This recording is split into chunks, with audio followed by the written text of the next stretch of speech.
Tonight on Dr. Phil Primetime. My daughter went for her daily run the next day. They found her badly beaten, strangled. She was raped, and she was stuffed into a drain pipe. Did you take the opportunity to view the body? It was just really very hard to see her and to know what's actually happened to her. He's accused of committing a murder in his home country. And committed multiple crimes once he was here. 11, 12, 13-year-old children are dying, and it's happening in every state.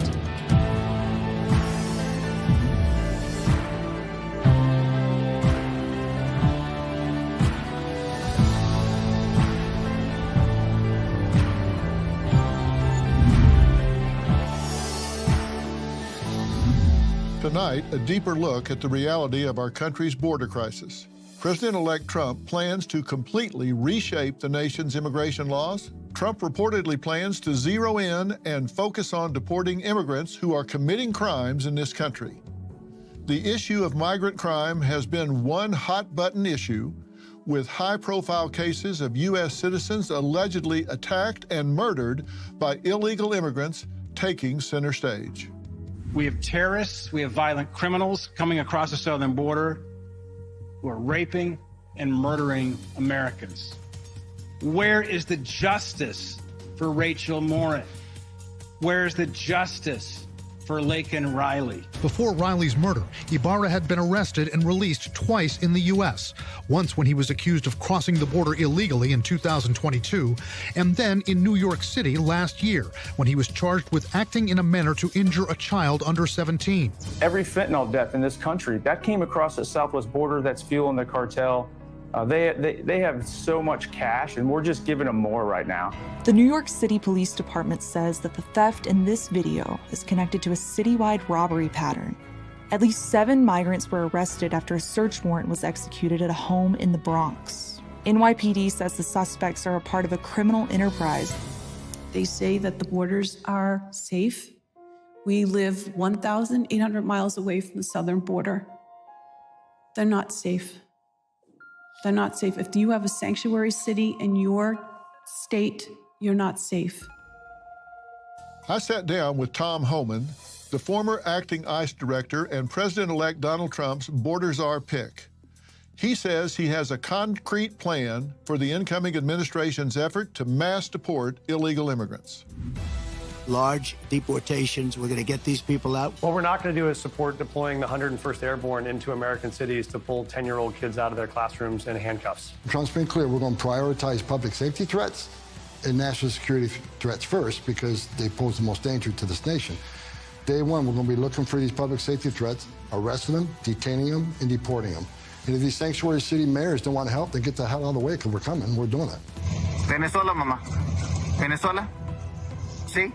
¿Qué tantos años tienes? ¿Dos años? Thank God she's alive, because too many of these young people perish. I don't know who put a 2-year-old in the hands of a criminal cartel to be smuggled across the border. It's so dangerous. I've seen so many tragedies in my lifetime. I've talked to young girls as young as 9 that were raped multiple times by members of the cartel. I stood in back of a tractor trailer with 19 dead aliens at my feet, including a 5-year-old little boy. They were all in their underwear because they were baking to death. And it all could be prevented if we secure the border. Secure the border saves lives. Queríamos llegar a los Estados Unidos, ahora que Trump ganó, ahora no sabemos qué hacer. No, ahorita creo que es mucho más complicado. Pues no quiere a los latinos, no quiere a los mexicanos. Y pues. We see here that 300 plus were stopped with names matching known suspected terrorists on the watch list, 183,055 with criminal charges pending. Criminal convictions arrested by ICE, and 178,508 that were removed by ICE. So if that's how many are being stopped and caught, you got to wonder how many got away. And that's who's in the country. Where are these people now? We have no idea. As far as the people, the gotaways, there's no footprint on these people, right? They weren't fingerprinted, they weren't vetted, there's no release documents. So these are people we're going to have a hard time finding, but we'll find them. You recommended family separation. I recommended zero tolerance. How is this a politically driven thing? I don't understand. It isn't. People say President Trump's policies are inhumane, they're racist, and it's just nothing further from the truth. I wake up every day pissed off with what this administration did to the most secure border in my lifetime. But thankfully, we got President Trump coming back, and we're going to secure the border once again to save lives. The death of Rachel Morin, a Maryland mother of 5 who was brutally and senselessly murdered, allegedly by an illegal immigrant, already wanted for murder in El Salvador, sparked a national outrage. Rachel's mother, Patty Morin, testified before Congress begging for tighter borders, saying the man who took her daughter's life was wanted for killing a woman in his home country when he walked into ours. Describe for people your daughter, Rachel. What type of a woman was she? What do you want people to know about her? Rachel was probably 5 feet. So she was this tiny little girl physically, but she was a big presence when she walked into the room. She was very lively. Her whole countenance just shined. She had a very bad stuttering problem. Like when she was a little girl, she asked, "Mom, why did God make me like this?" And I said, "He must think that you're very special because he gave you this gift." So she took it as like, oh, this is my superpower. When she got older, she was very outgoing, very passionate about everything she did. I was in Kentucky. My grandbaby had just passed away from sudden infant death syndrome. We learned that morning that she had gone missing the day before. And then a couple hours later, my son called me and he said, "Mom, there's someone here to speak to you." And it was the lead detective. Says, "Mrs. Morin, there's no easy way to tell you this, but we found your daughter's body." And sorry. You don't expect to hear that that news. Like you think, when we heard she was missing, we thought, oh, this isn't good because this is not like Rachel. But we weren't expecting them to find her so quickly and that she was dead and that she had only gone a few feet from her car.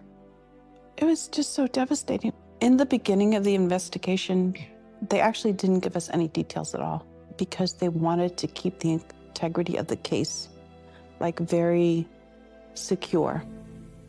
And then we got a fuller picture when they filed court documents. And that's when we knew that she was raped.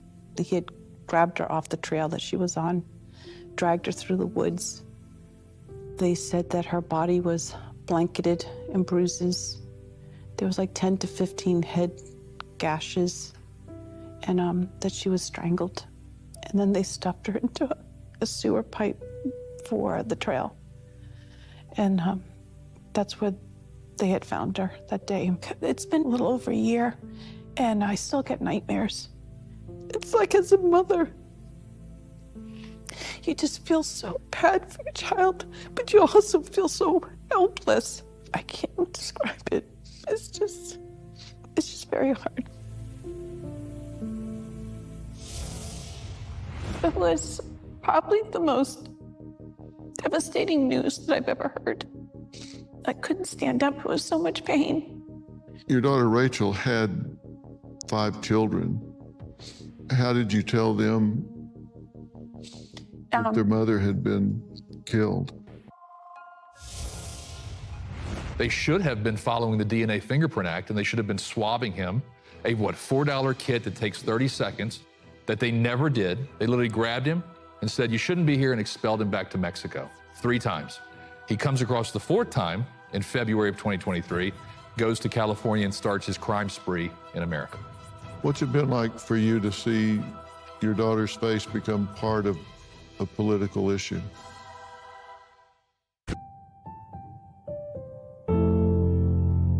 Well, I'm here with the mother of Rachel Morin and her attorney, Randolph Rice. Now, Patty, I'm so glad to meet you, but terribly sorry for the circumstance. I wish we were here talking about a million other things besides this, but I'm glad that you're using her life and not letting it be a complete tragedy with no purpose. Thank you for having me. I don't want her loss to be wasted. Yeah. And I don't want our pain to be wasted. Yeah. I really want to save lives. And this has been a terrible ordeal for you, I know. And thank you so much for being here to support her. How long was your daughter missing before you found out that she had been brutally murdered? She went missing on a Saturday, Right. August 5th. But I didn't find out until the next day, Sunday. Her boyfriend reported her missing in late evening, and they did a search the next day on the trail where she grew up, and we walked as a family for over 20 years. Yeah, this was the Maw Paw Trail. Yes. In Bel Air, Maryland. And like you say, you guys grew up on that trail, right? You walked there and Yep. as a family. Yep, every day after dinner. It was a way to get all the energy out of my kids so I could put them to bed. Right. And when you got the call, take me through that moment. Yes, I was in Kentucky still. We had lost a grandbaby that week. And Saturday, we had the burial, the gravesite.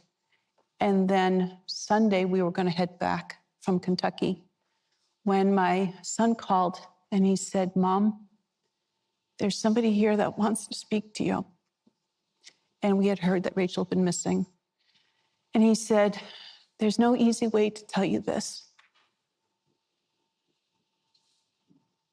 Sorry. We found your daughter's body. And you know, if you know Rachel, you know that she's very scheduled. And you know something is wrong if she's not coming home.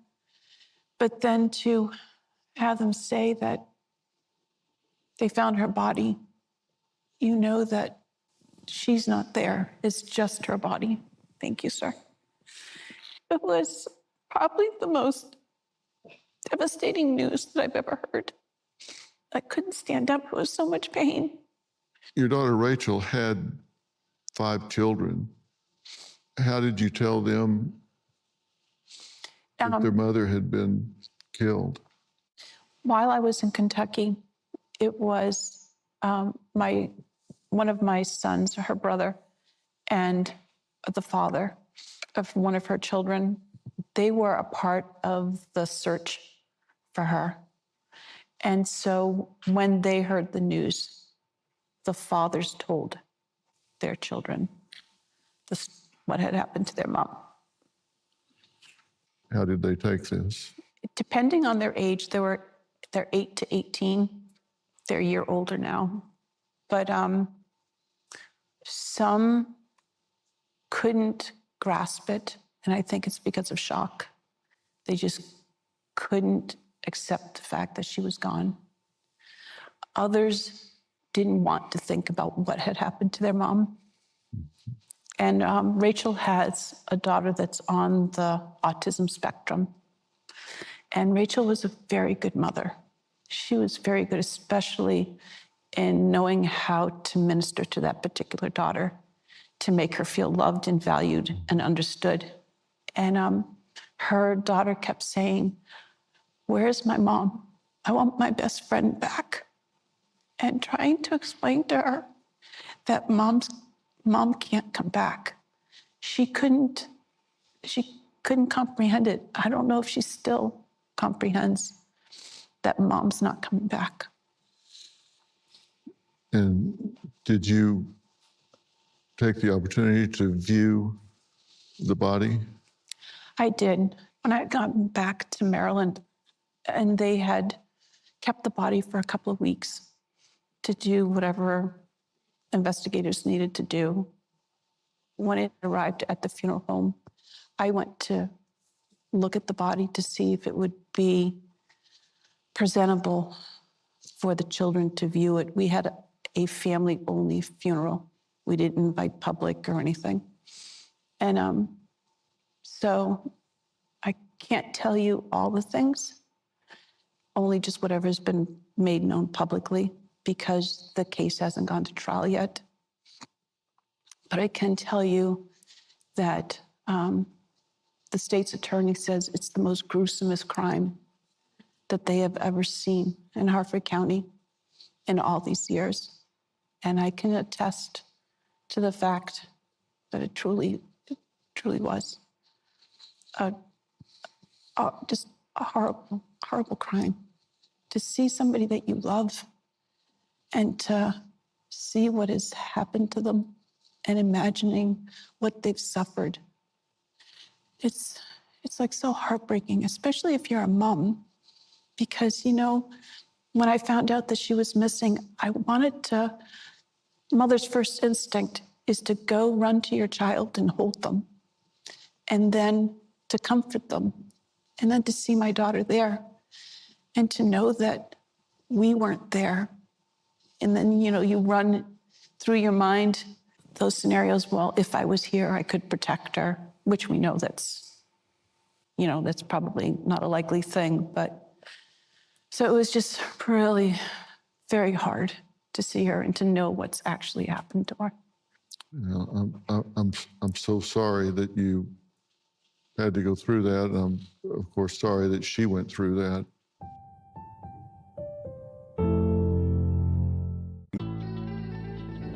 First, when we heard this, I thought maybe it might have been an acquaintance, or because she was very beautiful, maybe someone just stalked her. And then as time went on, they had found DNA that they took from the crime scene had matched DNA in LA. He had attacked a woman and her child, her 9-year-old child, in LA.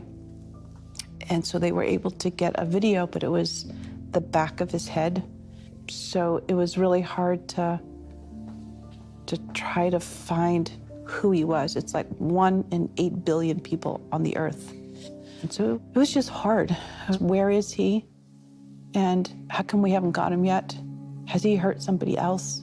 It's like those were all the kind of questions that ran through our heads. It was really, like truly, it was really a miracle of God. Just one day after Rachel was found, the sheriff's office said a DNA sample was found at the crime scene and was matched to a man that was wanted for a home invasion and an assault of a 9-year-old girl in LA 5 months earlier. A 9-year-old correct? girl and a mom. And it was, yeah, I think it was like 2 weeks. They had gotten the DNA, ran it. It came back really quickly. Yeah. And it was just because of the crime itself. They wanted to find this person as soon as possible. Right, because obviously this is somebody you don't want walking around, particularly Yes. the gruesome nature of the crime. And ultimately, they were able to identify him in Tulsa, Oklahoma, correct? Yes. Police in Tulsa, Oklahoma, assisted by our federal partners, located and arrested Rachel's murderer, Victor Antonio Martinez Hernandez. So far, we have learned that the suspect is a 23-year-old citizen of El Salvador who illegally crossed the border into the United States in February of 2023. It's my understanding that this suspect, this monster, fled to the United States illegally after committing the brutal murder of a young woman in El Salvador a month early in January of 2023. Once in our country, and likely emboldened by his anonymity, he brutally attacked a 9-year-old girl and her mother during a home invasion in March of 2023 in Los Angeles. And as everyone I believe is aware, that was our first DNA match linking Rachel's case to the Los Angeles case. And what did you find out at that point? Who was this? Where did he come from? What did you learn? It turned out that he was an illegal immigrant. He had come to the border 3 times, had been turned away by Border Patrol, and then the 4th time he was a got away. And the reason why he had come to America was because he's accused of committing a murder in his home country in El Salvador. So he was running from that murder when he came here. Right, so he was suspected of a murder in his home country, which was El Salvador? Correct. And he came to our border, got away, and got into this country. Correct. And committed multiple crimes once he was here. Yes. At least alleged. He hasn't been convicted of these as yet, but he's been charged. And this is before murdering your daughter, which he's now charged with and is in jail, correct? Yes, waiting trial. From a legal standpoint, he's charged with first-degree murder at this point? Correct. First-degree murder and first-degree rape, and then some lesser charges and a kidnapping charge as well. Okay. And is this a strong case they have against this individual? Is he likely to go to trial? Are they likely to plead this out? What's likely to happen? We really don't know right now. The public defender who represents him has been playing pretty close to the vest. We've had a couple of hearings. He doesn't speak English, so he hasn't said much on the record. They're not releasing a lot of information. But as a former prosecutor and as a defense attorney, I know that individuals, a lot of times when they're looking at life in prison without the possibility of parole, which is what he's looking at, a lot of times they like to roll the dice. And they say, you know what, I'm just going to try my luck and see what happens. And maybe I get lucky, a lesser offense, and I don't have to face that life without parole. So we don't know. We've got trial dates set next year for him, and we just have to wait. He has to make a decision as to what he wants to do. You took this case on pro bono, right? We did, yeah. You had no idea it was going to turn into what it has. Well, it's interesting. The Morans came to see us about a week after they found Rachel's body. And they all sat down in our conference room and they said, we need help. And I said, well, look, we've got DNA. We've got a doorbell camera that shows this suspect. They're going to catch this guy in no time, right? Weeks went on, nothing new. So we decided, let's start doing something proactive here to see if we can help the detectives.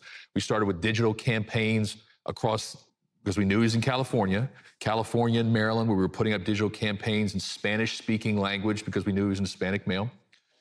We then sent flyers to 80,000 plus people in the neighborhood around the house where he committed the crime. We actually figured out where the house was based on Google Maps.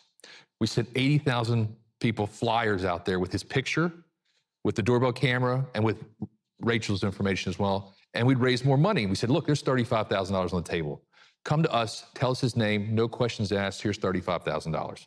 Then we went a step further and we had Patty shoot a commercial that we started running later, right before he got caught, because we figured he was probably coming in to the southern border. It'd been going on too long. As attorneys, we thought, this isn't making sense that nobody knows this guy. So we shot a commercial with Patty and ran that along the southern border, as well as Los Angeles and Bel Air, pleading for somebody to come forward and identify this guy. And fortunately, the FBI and the Harford County Sheriff's Department were successful in using genealogy to identify him, his family, and that's what gave him up and caught him in Tulsa. Mm-hmm. He was apprehended 3 times in 2023, right? Yep. And what happened when he was apprehended? Nothing. They should have been following the DNA Fingerprint Act, and they should have been swabbing him, a $4 kit that takes 30 seconds, that they never did. They literally grabbed him and said, you shouldn't be here, and expelled him back to Mexico 3 times. He comes across the 4th time in February of 2023, goes to California and starts his crime spree in America. And does he have known gang ties? What's his affiliation? It's believed that he has gang ties. And then they also had the Interpol warrant out of El Salvador where he had killed this woman. Had they known that, had they stopped him and said, let's check this guy out. Let's see if he's got tattoos. Let's see if he's got gang affiliation. They would have stopped him, at least detained him. But they didn't do that. And that ultimately led to him coming in this country and causing just so much havoc. It makes me very angry, and I'm very sad because I lost somebody very precious that didn't have to die. My grandchildren have lost a mother that didn't have to die. And Rachel didn't go out running that trail that day expecting to die. No one expects to walk down the street and they're walking to the end of their life. Nobody expects that. It was completely preventable. Nobody's doing anything to stop this. I think people, not politicians, are gonna make the change happen. It's our families, it's our moms, it's our children, it's our grandchildren, it's our wives, that we need to stand up and we need to tell the government as a family of Americans that this is not acceptable. No death by an illegal immigrant is acceptable. I couldn't be there for my daughter, but I don't want another mother. to feel this pain that I feel. And I don't want another child to die. It's been over a year, and I still feel this tremendous, pain and sorrow. And I've had people that have lost children, and they tell me it never goes away. And I'm like, oh my gosh, how am I gonna live like this for the rest of my life? I don't want anyone else to feel this way. And I want children to feel safe to go to the playground or to walk with their mom and dad on the trail and ride their bikes and not have to live in fear. So that's why I'm doing this. Patty, you appeared before a committee and testified before the Committee on Homeland Security, the hearing titled A Country Without Borders, how the Biden-Harris open borders policies have undermined our safety and security, which also featured testimony from retired U.S. Border Patrol agent, a California lawmaker, and an Arizona sheriff. We need to close the borders. If they're coming over illegal, it's because they're hiding something. I just left the southern border where I spoke to Border Patrol, and they showed me their gunshot wounds. They told me their stories about how they suffered broken necks, broken backs, fractured skulls. It's a war zone there, and we need to close it. We need to put those policies back into place that kept our citizens safe. Thank you. What was your message? Well, my message at the time was that Americans are dying, and they're dying because we have open borders and we have unvetted people coming into our nation. But while I was sitting there, the thing that was interesting to me the most was the gentleman that was sitting next to me. He had a pile of identification from the illegal immigrants. This identification cards and papers were what these immigrants needed to move and migrate from their countries through Mexico to get to the American border. And they dumped all their paperwork and their IDs right at the Mexican side of the border and stepped into America. And once they stepped into America, they could create their own identity because they had no papers to prove who they were. And because there were so many, hundreds of thousands coming over the border and not enough people to vet them, they would just say, what's your name? What country are you from? And they would put it into a computer, but they didn't have to verify. So people could come across the border, completely change their name, their date of birth, their country, create a whole new identity, have free access into our country, and then wait for a hearing, and most never show up for the hearing. So my message was, close the border. Americans are dying. Children are dying. 11, 12, 13-year-old children are dying. They're being raped and strangled and murdered. And it's happening in every state. We don't hear all the news that is going on in each individual state because either they haven't found the body yet or the person survived. And it's too a shame to say what has happened to them, but it's happening in every state. It's a very dangerous policy to have open borders. And you've said that Rachel's the American mom, not the only one in our cities that have been murdered. What have you learned about violent crime committed by illegal immigrants crossing the border? Because you've done a study of this. I mean, you've really immersed yourself in this.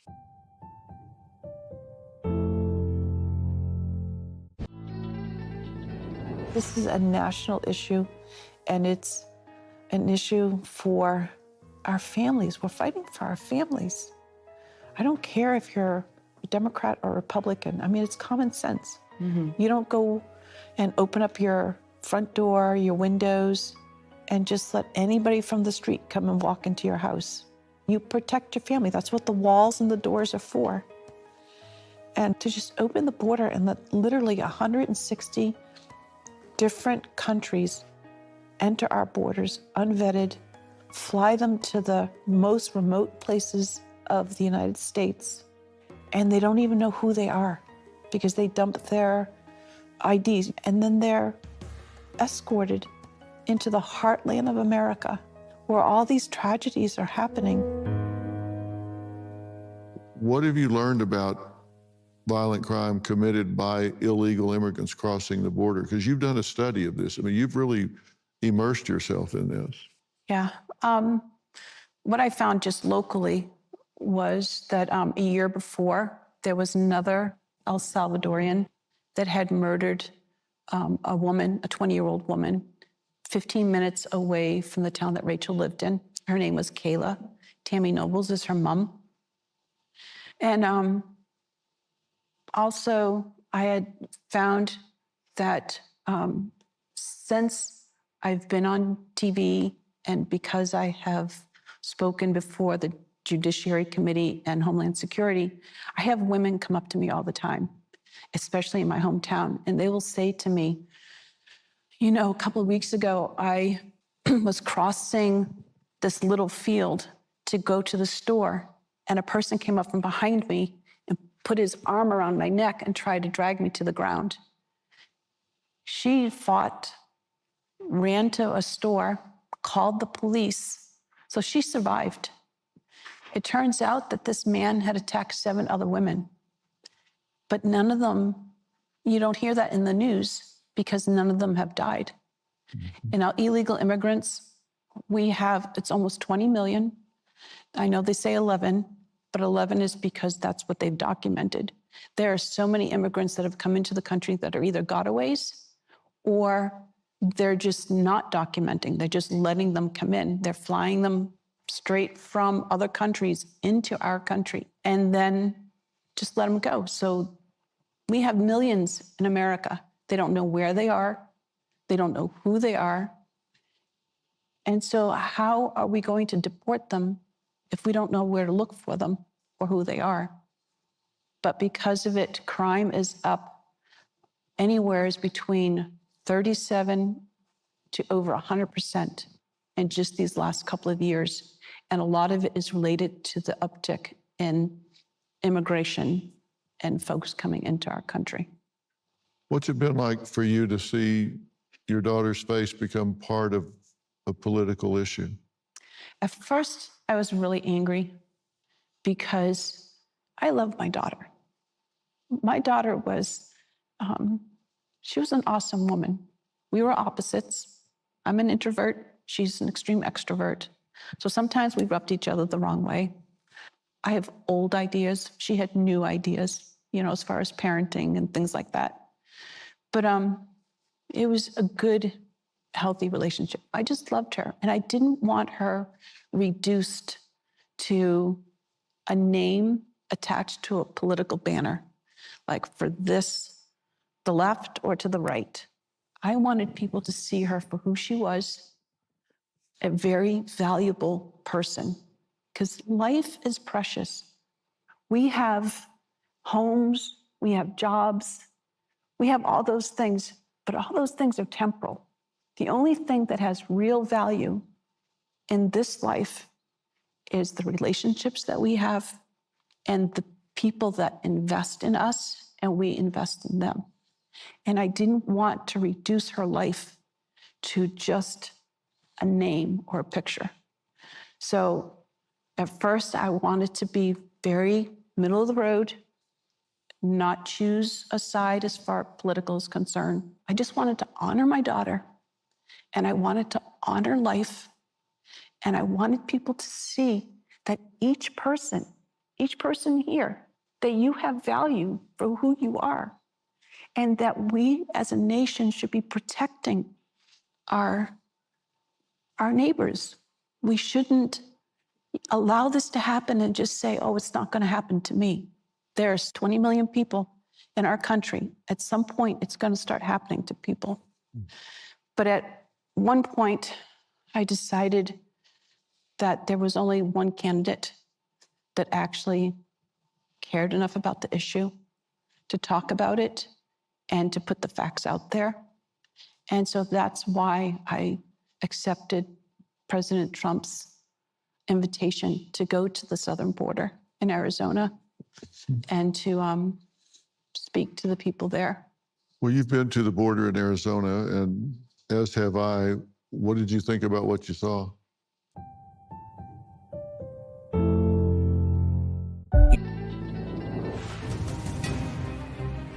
Tom? Dr. Phil, how are you? Good to see you. Glad you're back here.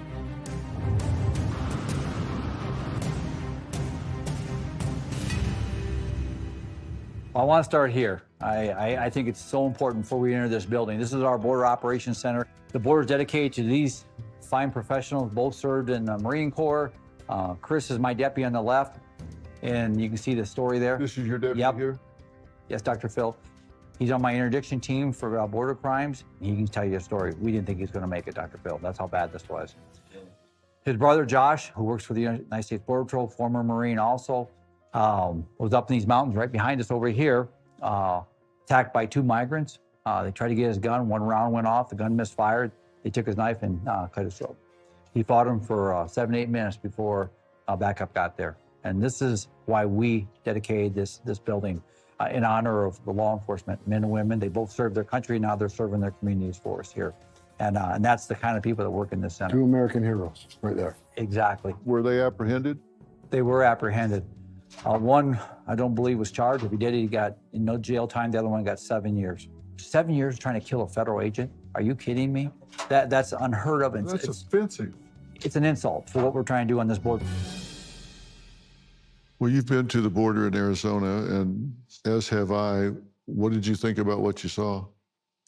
It was so interesting. It was so interesting to see the wall. It was interesting to see the parts that weren't finished and all the wasted material. It was interesting to see how the wall actually does work and that it is impenetrable, climbing over. But the thing that really impressed me the most was speaking to the Border Patrol agents and the local sheriff. And when I was there and I met these folks, they didn't know who I was until I got up to actually speak at the podium. And but they did tell their stories. They told about how, they were shot up, and like one guy said he was shot in the shoulder, but the bullet ran down his arm and out his hand. And they showed me the bullet wounds like in their ear. And they were just telling stories about things that are happening. It's a war zone down there. It's not this safe place. The people that are coming over the border, they're going to come over any way that they want. And they're criminals. They're violent. And these men and women, it's like a war zone. And they're like hardened soldiers. They love our country so much, and they want to protect the American people, and they want to protect our borders. And I just felt so honored to meet those men and women. Well, they're some of the most dedicated men and women I've ever met, and yes. they're underappreciated and overworked. That's for sure. Yes. And I'm proud to know them and talk to them myself. I want to thank you for coming here and sharing this story. Like I say, I'm sorry for the occasion to meet you, but it's so very important. And I hope you'll keep talking about this. And you are honoring your daughter, and thank you. I think it's important, and it is a bipartisan issue. This isn't a political party issue. This is a bipartisan issue in our country. Yes. And, Randolph, thank you so much for stepping up and helping them, because you can feel really lost in the machinery and bureaucracy of government. And thank you for helping them. It'll make a huge difference, I know. Thank you. We hope Patty's daughter Rachel's legacy will be that no other family has to go through this. We're praying for her and for her children and her family, who loves her very much. We'll be right back.